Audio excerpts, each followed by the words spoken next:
ध्यान अभ्यास के दौरान नींद आने से कैसे बचें? नींद इंसान को तब आती है जब वो थका हुआ होता है। और अगर हम शारीरिक रूप से थके हुए हैं तो हम आंखें बंद करेंगे तो हमें नींद ज़रूर आएगी। इसीलिए समझाया जाता है कि भजन अभ्यास हम सुबह के टाइम पर करें। सुबह का टाइम जिसे अमृत वेला कहा गया, ब्रह्म मुहूर्त कहा गया, इसीलिए बेहतर माना जाता है कि हम नींद से उस वक़्त उठ गए होते हैं।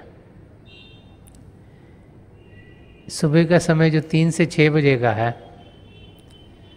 वो संतों महापुरुषों ने उसे ब्रह्म मुहूर्त भी कहा, अमृत वेला भी कहा, समझाया कि उस समय ध्यान आसानी से टिकता है।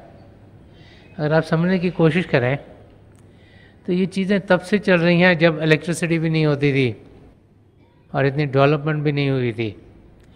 तो क्या होता था कि शाम को 6, साढ़े 6, 7 बजे सूरज डूबता था। और सन्मत का रास्ता तो कोई नया रास्ता नहीं है। तो उस समय जबकि इलेक्ट्रिसिटी भी नहीं थी, लोग 7, साढ़े 7 बजे सोने की तैयारी करते थे। तो अगर आप 7 और 8 बजे के बीच में सोए हो तो आप 3 बजे आराम से उठ सकते हो।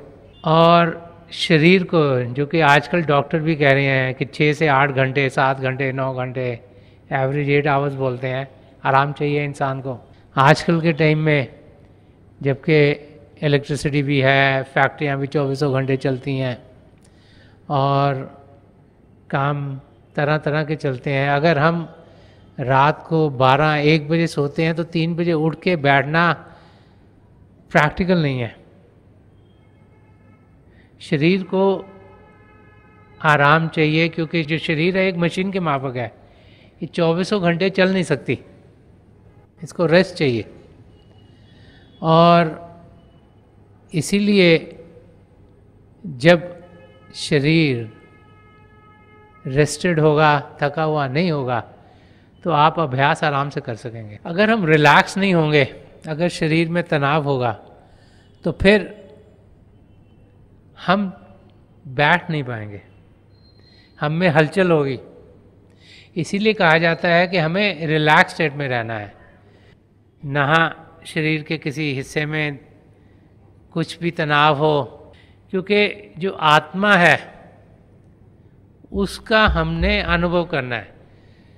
तो जो सन्मत का रास्ता है जिसमें सुरश्व योग हमें सिखाया जाता है, वो प्योरली एक स्पिरिचुअल प्रैक्टिस है, एक रूहानी प्रैक्टिस है। उसमें शरीर में हलचल ना होना ज़रूरी है। अगर शरीर में हलचल होगी, तनाव होगा, तो ध्यान उस ओर जाएगा और हम ध्यान टिका नहीं पाएंगे। इसीलिए हमें कहा जाता है कि हम रिलैक्स स्टेट में रहें। तो रिलैक्स्ड इंसान तब होगा जबकि उसके शरीर में कोई तनाव नहीं होगा। तभी रूह यहाँ सिमट कर शिव नेत्र पर इकट्ठी हो सकती है और फिर हम अंदर की दुनिया में बढ़ पाएंगे। अगर हम टेंस हैं, चाहे शारीरिक रूप से चाहे मानसिक रूप से, तो फिर अभ्यास करना बहुत मुश्किल होगा, क्योंकि ध्यान फिर उस ओर ही चला जाता है। हमें अपना ध्यान पिता परमेश्वर की ओर करना है, अंदर की दुनिया में करना है, और ये देखना है कि शरीर हमारी आध्यात्मिक तरक्की के रास्ते में आए ना। तो वो रिलैक्स्ड हो, वो शांत हो, वो थका हुआ ना हो, तभी अभ्यास करना चाहिए। तभी रूह सिमट पाएगी, तभी अंदर की दुनिया में जाने के हम लायक होंगे।